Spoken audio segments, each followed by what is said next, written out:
ती घरपट्टी नाही भरली तर तुमच्याकडून जबरदस्तीत आम्हाला ती घ्यावी लागेल। परिस्थिती कशी आहे बघा, घरांवरती बुलडोझर फिरवले जातील।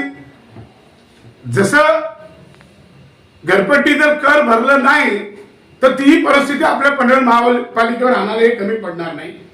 त्या उपर मी आता सांगतो की प्रॉपर्टी टॅक्सचा विषय होता, तर कलम 129 चा अ काय सांगतो, तर त्याच्यावरती येणाऱ्या 31 जानेवारी पर्यंत आपण 65% 65% कर माफी करण्याची सूची आणलेली आहे आणि त्यासाठी 101% या सरकारला ते करावं लागतंय आणि म्हणूनच 65% कर करण्याची कमी करण्याची हमी मी महाविकास आघाडीच्या वतीने या ठिकाणी देत आहेत। याच्यावरती लीना गरडताई अत्यंत अभ्यास करतात आणि त्यांच्याच सूचीमुळे हा मंत्रालयासमोर विषय आलेला आहे आणि म्हणून सांगतो की 65% कर कमी करण्याची हमी देखील आपण महाविकास आघाडीच्या वतीने या ठिकाणी देत आहोत।